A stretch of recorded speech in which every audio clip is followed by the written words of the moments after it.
Next speaker. Hi, Jason Van Sickle, President of the Old Town Association. At least that's my volunteer job. Also have a day job, which is as a real estate developer, and I primarily focus on residential rental properties. So I want to talk to you from those two perspectives about this ordinance that's being proposed. First, talking about it from a residential rental property perspective. Over the last 10 to 15 years, I've developed almost 400 units of residential rental properties. That includes single-family homes, and includes apartments. And I can say without hesitation that this is a really good ordinance to have in place. One of the things I want to really point out is that, as you've discussed earlier, what kind of events would represent a trigger event and what would happen, it's very important to understand that these trigger events trigger police involvement. They don't trigger immediate fines or fees on the property owner. And I can say that from the residential ownership side, and also somebody that owns a management company, I would welcome an ordinance that says that if certain events happen in one of my properties, the police are going to be triggered themselves to get a hold of me, let me know these events are happening in my properties, and work with me to figure out how to remedy them.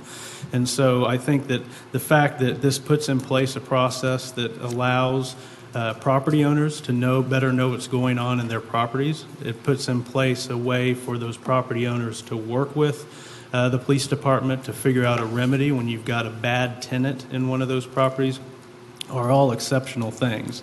I know there's also some concern about, the subjectivity of it, but I would have to say, having worked with the police not only from the residential property side, but from the Old Town side, that there's a lot of subjectivity involved in all of this. And quite frankly, when trigger events happen and the chief or his staff decide that they need to get involved, that creates more work for them. So I can't really foresee in the future leadership coming in that would abuse this, because really the only abuse would be to not utilize this fully as a tool. And if somehow they did abuse it, you've got the fail-safe if it then goes to the manager. And I also like the idea of it going to the council as a final possible review process. So I really see this as a great tool for residential properties and would welcome it as a residential rental property developer, owner, and owner of a management company. From the perspective of Old Town, and the police and the chief really did take time to come out with me, speak with others, try to make it really clear what this ordinance could and couldn't do, has really vetted this ordinance with me and others, and we see it as a powerful tool.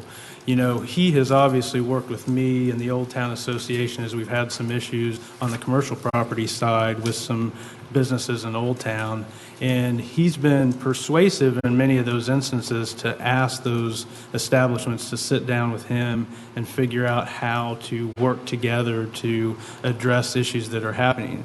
But I have seen instances where people just don't want to hear it. They want to continue to do business. They don't care how doing their business affects the people around them.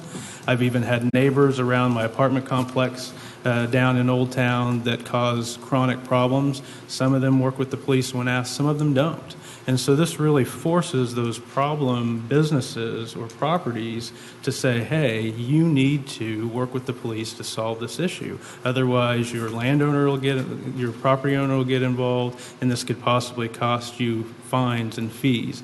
And there's really no reason why, if somebody's causing a chronic problem in a neighborhood and being a drain on our already limited police and emergency services, why they shouldn't have to step up and help recoup the city's cost of doing that. So again, both from the commercial property side, seeing unique situation with downtown and Old Town where we've got to deal with a lot of times property owners who aren't around, who've let a property deteriorate, property owners who let anybody come in and put any type of club or other type of establishment in their building and don't care what they do out of that building or how it affects the neighborhood. I see this as a very powerful tool, and I hope that the council will consider going ahead and voting on this ordinance and putting it into effect, with the addition of the understanding that the council would have an opportunity to be the kind of last word and last judge in any appeal process.